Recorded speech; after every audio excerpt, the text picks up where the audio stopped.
শশীকান্ত দাস নিজে এটা মানে চুৰ বুলি ক'ব লাগিব। আজি ফ্লাইঅভাৰ তলত যোনটো গৃহ বনাইছে তেখেতে, সেই গৃহ বনাবলৈ ৰড চিমেণ্ট ক'ৰ পৰা পালে সেইটো তেখেতক প্ৰশ্ন কৰক। আপোনালোকে মুকলিকৈ প্ৰশ্ন কৰক যে ক'ৰ পৰা কিনিছে তাৰ প্ৰমাণ বিচাৰক আপোনালোকে, তাৰপিছত গম পাব। আৰু তাৰ নিচিনা এটা থুচিঙা বেঙেনাই ক'লে হ'ব নেকি? বাংলাদেশী অসমৰ কোনো ঠাইতে বহিব দিয়া নহ'ব আৰু থাকিব দিয়া নহ'ব, তাহাঁত যাবই লাগিব অসম এৰি, ইয়াত কোনো সন্দেহ নাই। শশীকান্ত দাস নেকি সেইটোৱে সুৰক্ষা দিবলৈ কোনো নহয়। সি সুৰক্ষা দি ৰাখিব পাৰিব নেকি আমাৰ সৈনিকসকলৰ হাতৰ পৰা, আমাৰ বিলচি থানা অসমৰ হাতৰ পৰা সি গেদাক সুৰক্ষা দি ৰাখিব পাৰিম বুলি যদি ভাবিছে, তেনে মূৰ্খৰ স্বৰ্গত বাস কৰিছে শশীকান্ত দাসে। এইগৰাকী নামত বিধায়ক, তেখেতৰ কোনো কাম নাই, কাম বন নথকা মানুহে এইবোৰে কৰি ফুৰে। এতিয়া যিহেতু দেখিছে যে গেদাৰ ভোট নহ'লে হয়তো ২৬ চনত নিজিকিব পাৰে, সেইকাৰণে গেদাপ্ৰেমী হৈ দেখাইছে। তাতে প্ৰাক্তন কংগ্ৰেছী হয়, যিহেতু গেদাপ্ৰেমী হৈ সেইকাৰণে দৰ দি দেখাই আছে। কিন্তু দৰ দি দেখাই লাভ নাই, ইয়াত নহ'ব, বাংলাদেশী উচ্ছেদ হ'বই। এতিয়া ৰহা সমষ্টিবাসীয়ে সেই প্ৰত্যুত্তৰ কিদৰে গ্ৰহণ কৰিব? এয়া ৰহা সমষ্টিবাসীৰ দায়িত্ব হয় যে তেখেতক প্ৰত্যুত্তৰ আগন্তুক ২৬ চনৰ নিৰ্বাচনত যাতে দিয়ে, সেইটো ৰহা সমষ্টিৰ ৰাইজৰ সেইটো দায়িত্ব হয়। অখিল গগৈ যোৱাকালি মুখ্যমন্ত্ৰীয়ে আখ্যা দিছে যে পাগল এটা নদ ঢিলা নদ কৰি পৰিছে বুলি। সেই পাগলৰ কথা আৰু এতিয়া মই কি ক'ম কওকচোন?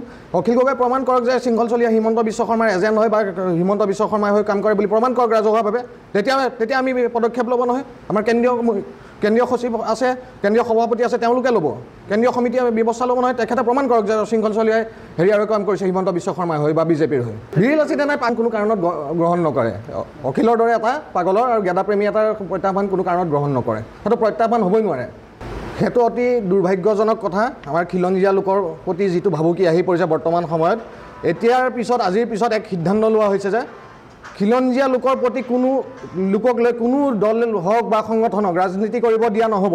যোন দলে হওক বা সংগঠনেই হওক, যদি খিলঞ্জীয়াৰ প্ৰতি লৈ যদি আজিৰ দিনৰ পিছত যদি ৰাজনীতি কৰিব লয়, তেন্তে তেওঁলোকক এই নগাঁও বা মধ্য অসমত সম্পূৰ্ণৰূপে প্ৰৱেশ নিষিদ্ধ কৰা হ'ব।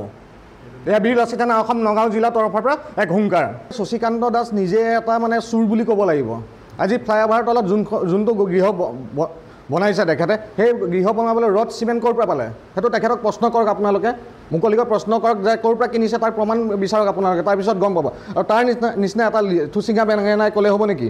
বাংলাদেশী অসমৰ কোনো ঠাইতে বহিব দিয়া নহ'ব আৰু থাকিব দিয়া নহ'ব, তাহাঁত যাবই লাগিব অসম এৰি, ইয়াত কোনো সন্দেহ নাই। শশীকান্ত দাস নেকি সেইটোৱে সুৰক্ষা দিবলৈ কোনো নহয়। সি সুৰক্ষা দি ৰাখিব পাৰিব নেকি আমাৰ সৈনিকসকলৰ হাতৰ পৰা, আমাৰ বিলচি থানা অসমৰ হাতৰ পৰা সি গেদাক সুৰক্ষা দি ৰাখিব পাৰিম বুলি যদি ভাবিছে, তেনে মূৰ্খৰ স্বৰ্গত বাস কৰিছে শশীকান্ত দাসে।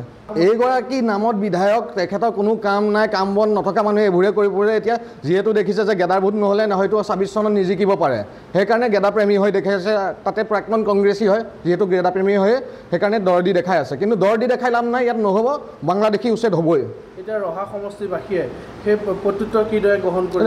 এয়া ৰহা সমষ্টিবাসীৰ দায়িত্ব হয় যে তেখেতক প্ৰত্যুত্তৰ আগন্তুক ২৬ চনৰ নিৰ্বাচনত যাতে দিয়ে, সেইটো ৰহা সমষ্টিৰ ৰাইজৰ সেইটো দায়িত্ব হয়।